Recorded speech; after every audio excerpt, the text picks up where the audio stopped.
Apa sih intelijen itu? Apa sih gunanya intelijen itu? Intelijen bukan hanya spy atau mata-mata, tetapi dalam bahasa akademinya, intelijen adalah first line of defense atau garda pertahanan terdepan. Kalau diumpamakan kita punya rumah di dekat belantara, maka sudah sewajarnya atau seharusnya kita punya anjing penjaga di barisan terluar. Anjing tersebut mungkin spesifikasinya adalah sangar, pandai mengendus, tajam indera pengintaiannya, dan cerdik. Urusan beginian, jangan kasih anjing pudel atau kucing anggora, jebol gatra pertahanan nasional. Ipolek sosbud hankamnya atau sendi bernegaranya bisa bubar. Ideologi, politik, ekonomi, sosial, budaya, pertahanan, dan keamanan atau gatra bernegaranya bubar semuanya. Infiltrasi asing masuk dari berbagai lini. Kalau dunia intelijen tidak paham kefungsian intelijen. Kita beri ilustrasi tentang cara kerja intelijen dalam operasinya. Misalnya ISIS. ISIS adalah produk intelijen. ISIS adalah Hornet Nest-nya Israel, Amerika, dan Inggris. Apalagi itu Hornet Nest? Hornet itu lebah yang warnanya kuning hitam dan sangat ganas.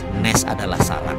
Apa itu? Kita terangkan sedikit. Zaman Pak Harto adalah salah satu zaman di mana intelijen banyak melakukan operasi untuk keamanan negara. Misalnya dulu ada geng anak liar atau gali ya, dan premanisme merajalela. Maka dilakukan operasi Petrus, penembakan misterius, dan berbagai cara kejam dalam tanda petik. Sebagaimana saat ini Duterte melakukannya di Filipina, mengeksekusi mati lebih dari 20.000 bandar narkoba. Zamannya Pak Harto malah nggak sampai segitu. Duterte pernah mengatakan dia belajarnya dari brother country-nya Filipina, yaitu Indonesia zaman Pak Harto. Kita ingat ketika waktu itu di zaman Orba, Petrus, dan berbagai cara membersihkan preman dan penjahat. Tapi demi Hornet Nest, tidak semua dihabisi. Ada satu kelompok disisakan. Kelompok ini dibiarkan, bahkan dipelihara kesannya. Sebenarnya bukan dipelihara, tapi tujuannya untuk menjebak, yaitu Hornet Nest tadi. Para preman dan penjahat tadi jadi merapat ke kelompok tadi. Itulah Hornet Nest. Jadi kemunculan orang-orang preman tadi ke permukaan, gabung dalam kelompok yang tersisa satu ini,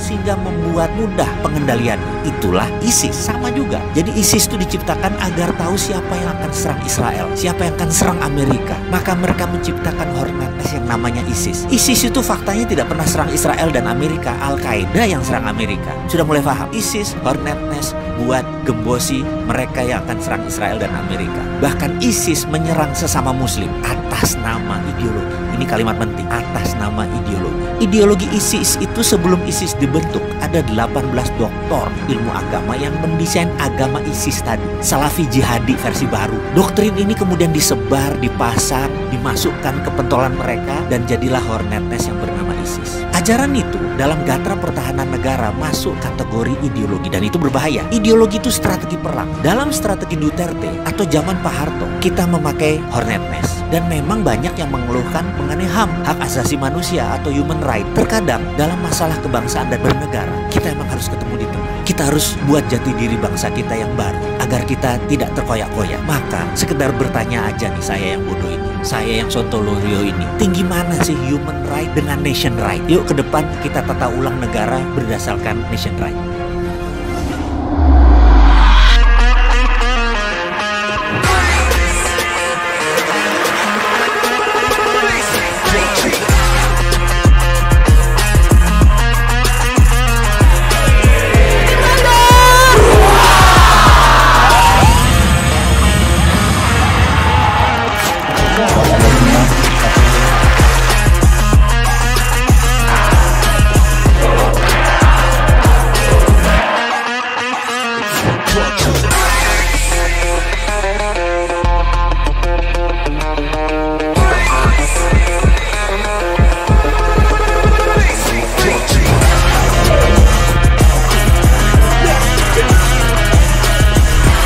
Hallelujah.